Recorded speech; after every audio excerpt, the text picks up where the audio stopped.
Hey there, and welcome to another episode of Instant Impact with Elyse Archer. I am your host, Elyse Archer, and I couldn't be happier to bring you this conversation today. So a little bit of backstory on what this is all about. I know that a lot of you listening have big goals of building up a bigger online audience.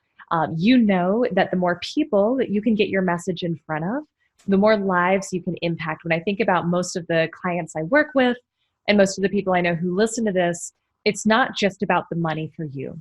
It's also about what is your legacy going to be and how can you reach lives of more people. And so part of doing that is growing your online platforms and audience. And my guest today is someone who has built a really big online audience, but she's done it with heart and with soul. And she's actually built really deep relationships with so many people who follow her online. So my guest today is MJ Gordon. She is one of the most sought after and I would say most versatile health and meditation and wellness coaches really in the world. She's built a YouTube following alone of over 100,000 subscribers, and she has people showing up to her channel every single day wanting to learn about wellness and alignment and health. MJ has a really interesting backstory, which I'll let her share on the podcast, but just kind of some fun facts. She actually danced in the Super Bowl. She's got incredible athletic skills. She's been featured on Discovery Channel, Fit Body Boot Camp, like just really done some incredible things in her life. And she's one of our clients at Brand Builders Group. And I started getting to work with her last year on her personal brand and was struck not only by what she has accomplished, but by how much more she wants to give in the world and how much more she wants to create. And it's been just such a pleasure getting to know her and work with her. And I've really fallen in love with who she is as a person. And so what I wanted to dive deep into today with her and what you're going to learn from her, some of the highlights are how she built such a big audience and such a big online following, but then how does she continue to cultivate relationships with the people? And sometimes when we build a really big online audience, people can start to seem just kind of like numbers. And she's made sure that that doesn't happen. And that's part of why people love her so much, is that she actually genuinely connects with all the people who are following her. And I know that if you're listening, then that's something that you care about too. How do you genuinely connect with the people in your network? So you are going to, I think, really love this conversation with MJ. And I will also say just a quick note, at the time at which this airs, we will still most likely have a couple of seats available at our August 1st and 2nd event, Finding Your Brand DNA in Nashville, Tennessee. If you're looking to get clarity on what the next level of your personal brand is, kind of like MJ has been doing as she's worked with us and like so many other amazing entrepreneurs who we get the honor of helping build their brands. You know, if you're looking for that clarity on what the next level is and how to achieve it, what problem you solve, who you can best serve, how you can better get your message out to a bigger audience, I would love to have you join us in Nashville on these 2 days. It's going to be a small, intimate group of high-level entrepreneurs who are looking to get to the next level of their personal brand. And so if you want to apply to join us, you can simply go to ea.event.thebrandbuildersgroup.com. Again, that's ea.event.thebrandbuildersgroup.com. Would love to see you there. And again, thank you for joining me today for this conversation with MJ. She is a bright light in the world, and I know you're going to fall in love with her as well, and you're going to learn so much. So without further ado, let's welcome MJ Gordon to the show. MJ Gordon, welcome to the Instant Impact Podcast. It is so good to have you on, sister. It is my pleasure. I'm so excited to be here. Thank you for having me. Yeah, my pleasure. So tell everybody who is not yet familiar with you a little bit about who you are, your background, and how you got to where you are today. My name is MJ Gordon. I have a massive background in fitness and health, primarily focusing on a lot of yoga and meditation approach to holistic living, really how to optimize our time and energy in our life so that we can do the best that we can, showing up for ourselves so that we can add value to ourselves and in turn add value to others, living the most fulfilled life. So I'm really excited about our online communities and being able to access the world through the beautiful internet and to connect with people like you guys that are listening here. Yeah. So one of the things that I was really interested to learn from you is about community building. And so you were very humble. You did not mention that you have over 100,000 YouTube subscribers, which is amazing and such an accomplishment. You've got a massive Instagram following. You've built just a really big online audience, I would say, on a lot of different social platforms. I'd love to hear from you. Tell us a little bit about how long did it take you to do that? And what would you say have been some of the biggest things that have contributed to the growth of your community? I've been doing YouTube since the end of, officially actually, since the beginning of 2012. And at first it was just kind of for fun. I didn't know it was a public space. So it's been quite a journey, just growing and trying to find who I am in real life, but while sharing a lot of that evolution online. I just, for me, was an artistic and sort of a way to share information standpoint to begin with. I wasn't looking at it from a business perspective. And in a way, I think that was very helpful to the growth of my community because it was authentically who I was. And so rather than building a business, I built relationships, and we did fun things like do meetups and collaborations with just people we really jived with. So we weren't focused on growth to begin with. And in the beginning, that was actually very helpful because it was true to who we are. And we were able to just give from a space of just being ourselves and just wanting to connect with people. And when we began to learn more about, from a business perspective, branding and how to, make sort of an audience or a business-based relationship given that intimate connection with your audience, that's when things started to really grow a lot more consistently, not only in our content and our message, but in our following as well.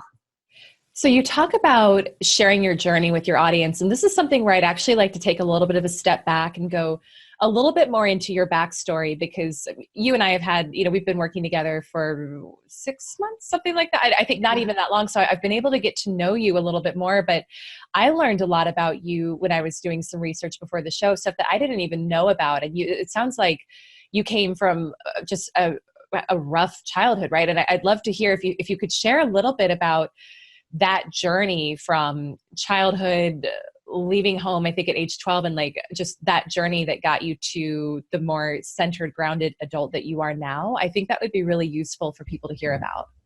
Sure. When I was a child, I was an immigrant. So English is my second language and it's now my primary language. But I grew up in a really uncomfortable childhood situation. I was dealing with a lot of abuse at home. I know there's a lot of people who definitely go through a lot worse. It was just as a child, you grow up not feeling safe and disempowered. And for me, my sanctuary was being out of the house as much as possible. So I found that being able to participate in school events like sports and athletics was really fulfilling, to have to get good grades to be able to qualify for these sports, and to be in an environment where I had coaches and team members that were positively rooting me on and encouraging me to grow and encouraging me to perform at my best self. Even if it was just in physical sports, I had to become like bigger than what I thought I could be based on how I was bred to believe at home. In this arena where I did excel and grow and succeed. And so I really feel like, in essence, movement or health, like having a healthy, not just body, but a healthy mind and a healthy environment in your community is so powerful to building your own confidence and awareness as a person, your potential, and to exercise that potential to be something more than maybe you don't believe it to be, but to watch it grow and to see that come to manifest is probably one of the most empowering things that you can ever experience. So I always say to people that whether it is trying to conquer your health or trying to create something in business, or just something that you are passionate about that you want to share with other people, when you see that your heart is in it and you're just giving it your best, and that turns into something bigger than you ever thought. And it doesn't have to be like 10 million people worldwide. It could be something as simple as 10 people that meet up with you every week because they're inspired by you and what they learn from you changes their life. that is more fulfilling and I think more rewarding than anything else I've experienced. So very early on, I learned that what my coaches gave me was life-changing. And that was just something I carried with me as I grew up. One of the things that I'm curious about is how much authenticity you brought to the content you were creating, even as an adult, while you were going through more of that health and fitness journey. And I don't know if the creation of your YouTube in 2012 coincided with when you were still like trying to figure out some of the health and fitness stuff, because you've built a massive brand for yourself in that space.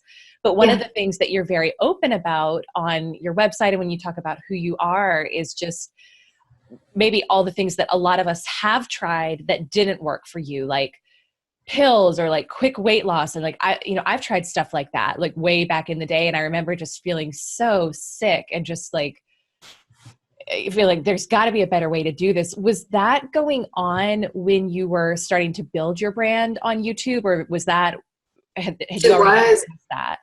It was. And I really wish I would have been even more authentic up front. I think there were a lot of things that I did keep more hush hush because I was stuck in that mindset of things have to be like more perfect. And there were occasional times where I had put out content where the feedback that I got from less, not more, but just a few people were, I am inspired by you and I don't want to hear about your tribulations. I just want to come here to tap into positivity. So yeah, it was interesting. And I ended up listening to that. And I think that it wasn't right or it wasn't wrong. You know, it was part of learning. But I do wish I was just more open about my struggles, because now that I've been in this space for a longer period of time, it would have completed the picture a little bit more. And I think when you review like all of the journeying and all of my content from 5 years ago, you can definitely see what I was talking about. But because I wasn't openly talking about it, I really think if I was more open, I would have amassed an even larger following that would have had more of a complete understanding at this point. Versus the reason I met you anyways is I was having trouble, understanding how to communicate and sort of streamline this whole story over the past several years together. So I think 100% authenticity as it is relevant to your audience and to what message you're trying to share is really important, because it's what sets you apart. Yeah. It almost surprises me that you got that feedback, because I feel like for the most part, the really vulnerable, authentic content typically is what people engage with the most. Yeah. I think there is a fine line. So you said something important there. You said something along the lines of as it serves your audience or as it relates to your audience. So I think there's the potential to overshare. And I think you really have to think about like, okay, is this something that actually is going to help and support people and be relatable to them? Or is it something where I just feel like I need to vent and I'm putting it out here under the guise of quote unquote being authentic, which I've heard is how to like grow an audience. So what would you say to somebody who's working on building a community and building a following and it's kind of struggling with that question of how much do I share and how much do I keep to myself? I think it's such a balance, and it's still something that I have to be thoughtful of, because we can get caught in the perspective of how do I preach to these people as as a coach or as like the person with information, versus like you say, it could be almost too much. So it just seems like you're just trying to get attention or following. I think for me, I'm a feeling person when it comes to communication style. So for me, what it has to feel like is I have to feel inspired by what I share. And I find that the stuff that I share about that does the best is when it comes from a feeling perspective of, wow, this was so cool.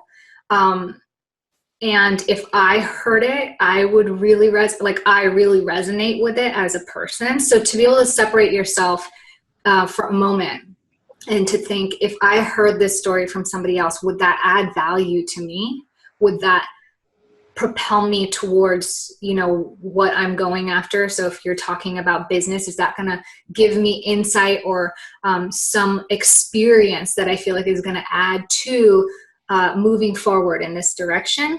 Because otherwise, if you're just preaching an idea, people don't like being preached at. And then if you're too vulnerable all the time, then it just sounds like you're wallowing or just trying to get attention. Yeah, but one of the things I think that a lot of us miss thinking about, and I think it is, at least in my perspective, the primary importance in anything you do, is the idea of energy over strategy. So I like thinking about it like this. Like if we were to study art and we look at Van Gogh's painting and we try to break it down and we try to figure out why it is so good and compelling and why people love it, he's going to have his own formula. But if we were to say to Picasso, hey, this is Van Gogh's formula for making and creating beautiful art, Picasso would be like, well, a lot of that formula doesn't fit with mine. So I like to see strategy and learning from it as sort of just awareness and understanding. But at the end of the day, it's my own art, whether we're in business or you're on social media or you're a coach or just your own life, it's your own masterpiece. So at the end of the day, your formula is going to be unique and specific to you. And what we often do is we try to take somebody else's formula and shove our creativity within the confines of that strategy. But there's a lot more fluidity. And when you align with your authenticity and contributing from your heart, then that overrides strategy. And at least in my experience, it has manifested and has resulted in things beyond strategy, like beyond what I could have ever controlled or could have hoped to strategize. So that is blowing my mind. And I was actually about to ask you about quantity versus quality when you're putting out work, but I feel like maybe we'll go down that path, but energy over strategy, I've never heard that before. And I think if I think to the times in my life when I've done something that got the best result, it always also felt the best. Yeah. So I feel like I relate a lot to you on your journey of it sounds cliche, but kind of figuring out who you are and getting into alignment with who you're really meant to be on this earth. And I struggled a lot with that, for years, trying to figure that out for myself. And I feel like I'm in a pretty good place with it now, but how did you start? Because I think that would inform the type of content you're creating, right? If you're not in alignment with yourself and with who you're meant to be, then the energy of the stuff you put out into the world is never going to be as solid as it could be. When you were on your personal growth journey, how did you start to really get centered and get in better alignment with who you feel like you were put on this earth to be so that you can put out the masterpieces that you put out now? I would say it's very selfish. I like to say there's selfishly unselfish endeavors. I mean, the truth is I wish I had something really spectacular and to share with you, but I just wanted to be happy. I wanted to feel like I had a purpose and I wanted to feel loved. And I call it kind of the dichotomy or the curse of being a traumatized kid. It's just kind of a funny thing, but I come from the perspective personally where I think if you had conflict and adversity growing up, you actually have a massive advantage. And the reason is because when you go through so much just really hard stuff day in and day out, going into business or building something for yourself is not anywhere as hard as what it's like to live in such a turbulent household environment. And so I think that a lot of us can't, they say make or break you, but we all have adversities. We all have challenges. And when we stop and think about the most challenging moments of our lives, to look at that in comparison to what we're trying to do is actually a lot of fun. Mm-hmm. And the challenges do make us better and stronger. And so when it comes to okay, I'm missing my point. Ask me your question again, because I want to make sure. Yeah, this is good. So it's, how did you get to the point where you felt like you That's were great. in alignment with who you really are so that you can create this? Thank you. Yeah, yeah. So I think it was very selfish. Mhm. I think that I wanted to be happy and to fulfill that purpose. You grow up feeling worthless and being told that you're worthless. Then it doesn't matter, for me, it didn't matter what anybody else had to say, because, you know, my stepdad could tell me I was worthless, or I could feel worthless in my family. But if I went out there and I did my best and I felt like I did a good job, that was what was important.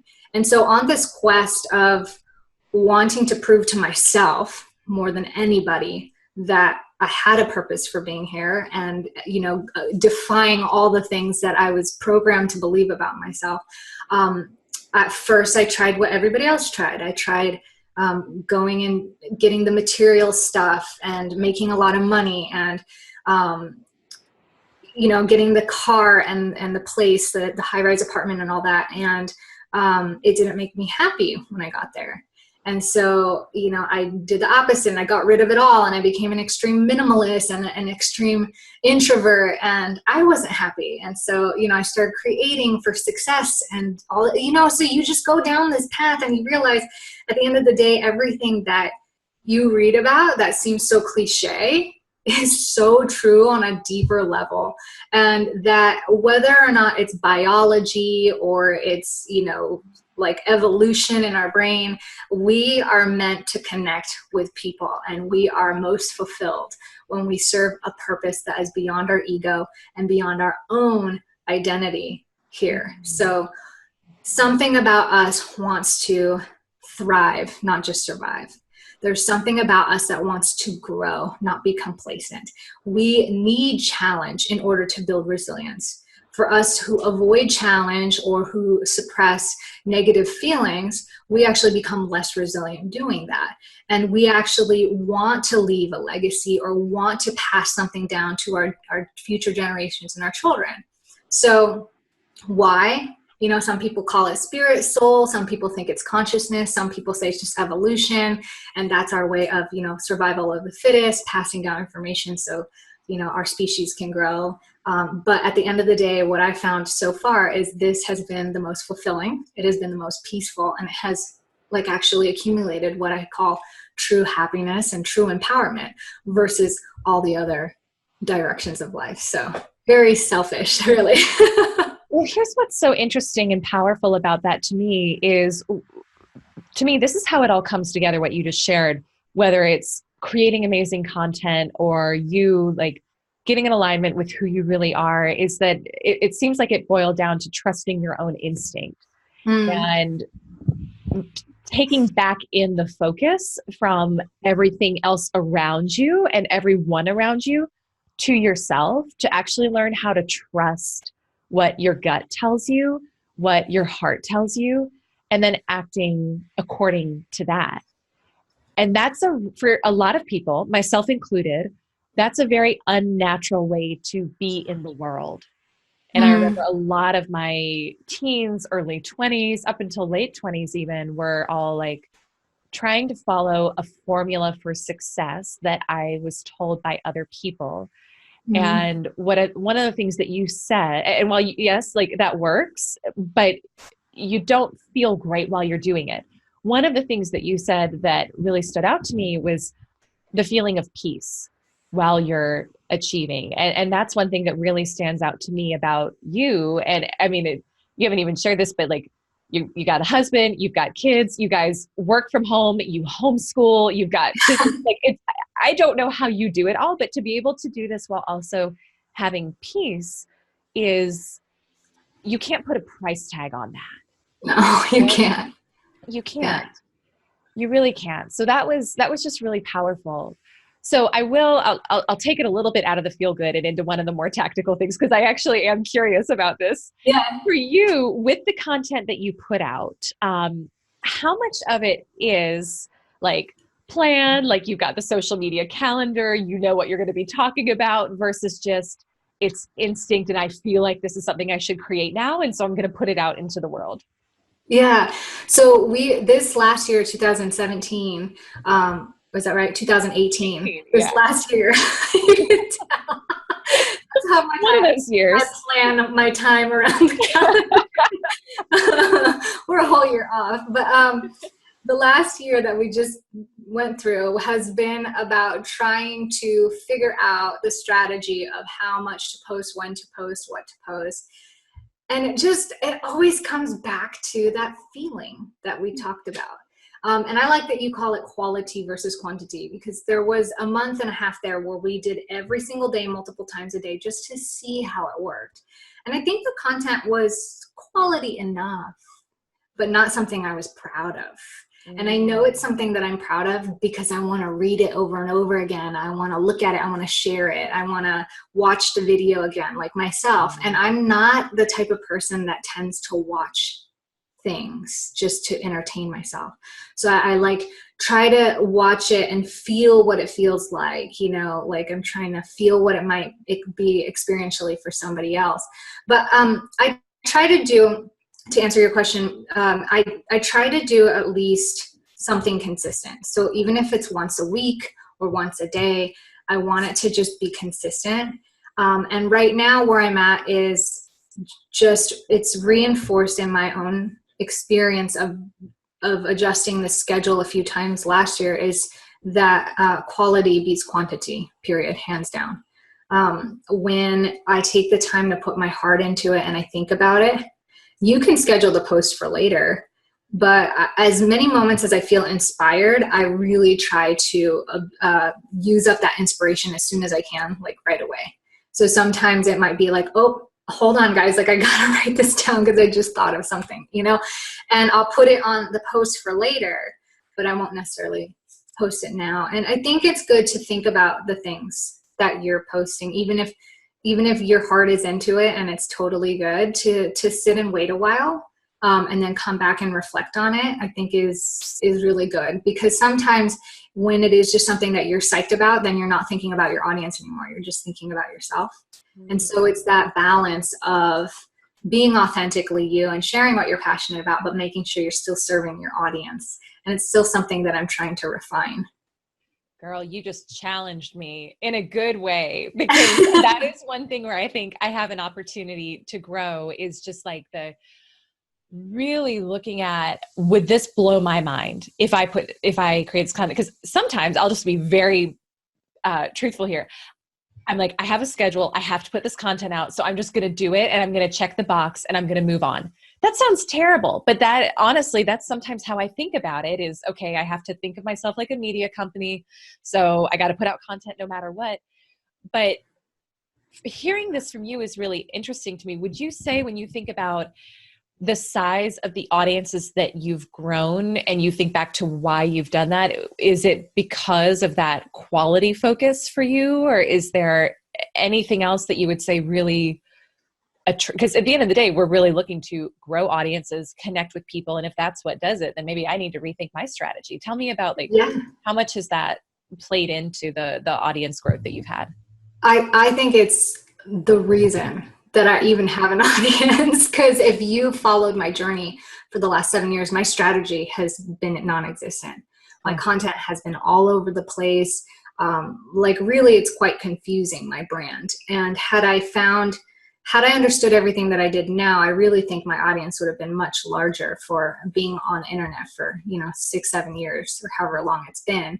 But I think it is the fact that level of authenticity and connection between my audience. We engage with our audience a lot. We develop relationships. Like there are some people that I've never met in person that I consider really close friends because they've grown with us over the years in our audience.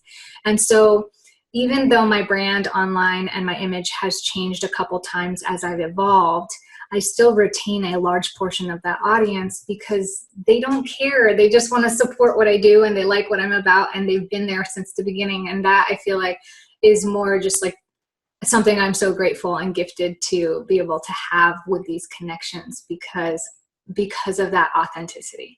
Mm-hmm. Because when I try to connect with people, it's like you would with a friend, like if you were to come over to my house, like, of course our goal is to like have a good time and maybe get to know each other.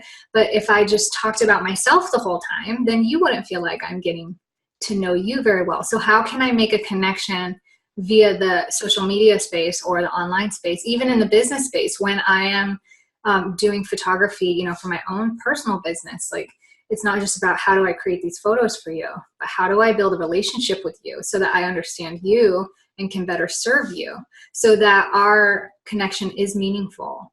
And you're not going to win everybody. I think that's the most important thing, because I think that a lot of us want to serve the biggest audience possible. And so we don't want to lose everybody, but in doing that, we sort of lose ourselves. And so finding that home base of who you are and what it is you're trying to share, and being okay with serving just a small audience. Like, it seems really weird because people keep saying that I have a big audience, and I don't feel like I have a big audience because I feel so intimate with them. And when I think about my audience, I literally think of those select people that I've grown with and whom I want to speak with or build a relationship with. And everybody else sort of just, if they like it, they file in, and if they don't, they don't, you know. And I lose people sometimes, especially when I narrow my brand even more. I'll notice that I do take a dip in following and engagement, but I think that's a good thing because it puts me more focused and aligned with the audience that I really want to grow with and serve, and they grow with you. They'll grow with you.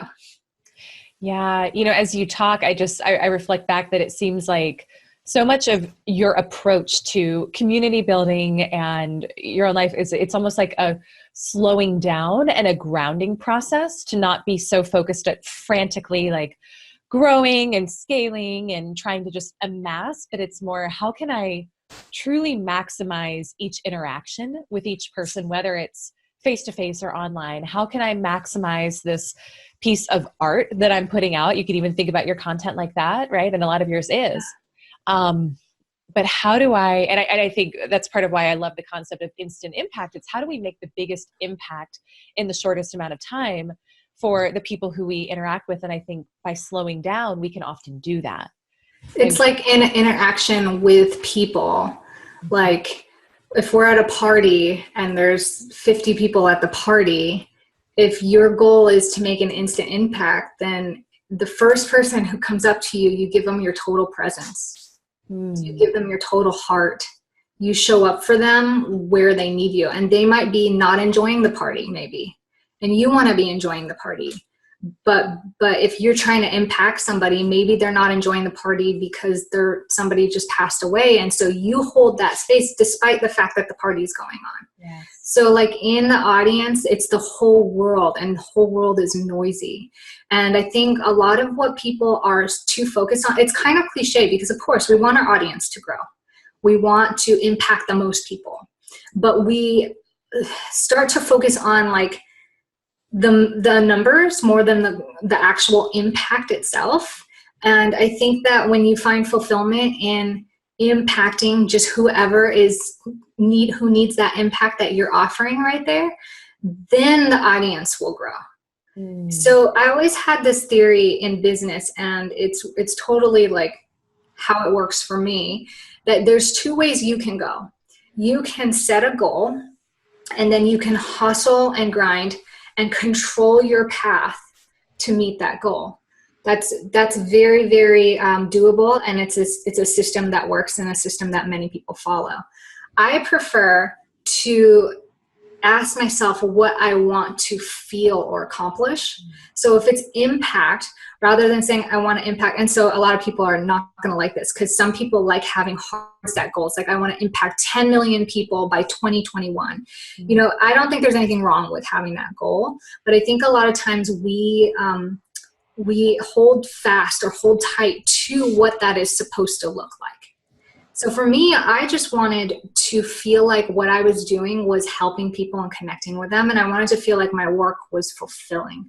I didn't want to go into my car and go to a job. Like, there's nothing wrong with that. But for myself, my dream was to wake up at my house with my family and feel like I could support our lifestyle, but feel like I was doing something meaningful. But I wasn't tied to, I have to be the best fitness trainer in the world, or I have to have 100 million followers on Instagram. It wasn't anything like that. I just keep following that notion of like, whatever life or God or the universe grants me, walk through those doors as long as it aligns with that quality that we're talking about, as long as it aligns with that heart. And what I have found in my experience is when I set a goal and I control my path to that goal, I do make that goal. But when I stay open and just do the best that I can and continue to create based on that feeling of wanting to impact people and having that purpose, whatever life in the universe has in store for me is way bigger and better than I could have ever imagined or ever have tried to do on my own.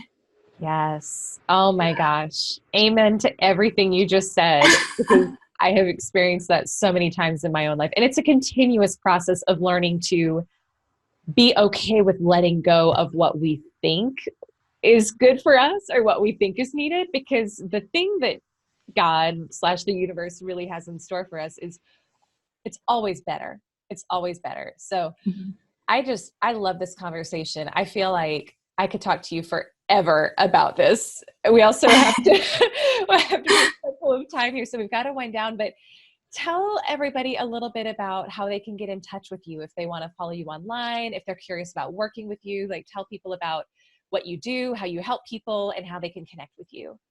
Sure. My website is mj-gordon.com. If you Google MJ Gordon, you'll probably find me. And I really love working with people, helping them get aligned and get their energy levels as efficient as possible. I mean, we all have the same amount of time, and how we use that time all relies on how we maximize or optimize our energy. So I really love helping people gain more energy through the art of simplifying life. One of the things that we didn't really share about, but is really woven into deep threads of what I like to share about, is how to elevate life by choosing the things that elevate your being and your experience, and letting go of the things that don't. So you asked, how do you have all the time for this? It's because we're really particular about our time. If something doesn't serve us or our schedule, we never try to feel obligated. We just say no. And it goes not just with things that you own or things that you do, but it goes around to people that you hang out with, thoughts that you have, habits you might have, or things you may speak of. If it doesn't elevate you or the people around you, or it doesn't ask you or call you to elevate your life, then it's not worth the time. And we have such a limited time. So we get to do all this not because we're rock stars, but because we're really picky about our time. And so to help people narrow down what's serving their time, what's not serving their time, just on a practical standpoint, and how to invest their energies into things that will return that investment of their time, is what I love helping people do. So powerful. It's so and that is one of the biggest skill sets and tools that you can have in your tool belt to be able to live a truly fulfilled, impactful life. It's just being super clear on your boundaries and what elevates you and what doesn't. So yeah, Absolutely. Guys, please connect with MJ online. Take a look at her programs and offerings and what she has. I think you will be able to help a lot of people who are listening today. And so I just want to say thank you so much for being here, for sharing your beautiful wisdom with the community. And I so appreciate you. I appreciate you too, Elyse. Thank you for having me, and I look forward to our journey together. Me too. All right, guys. Thank you so much for spending some time with me and MJ today, and I will see you on the next episode. Bye-bye. Bye.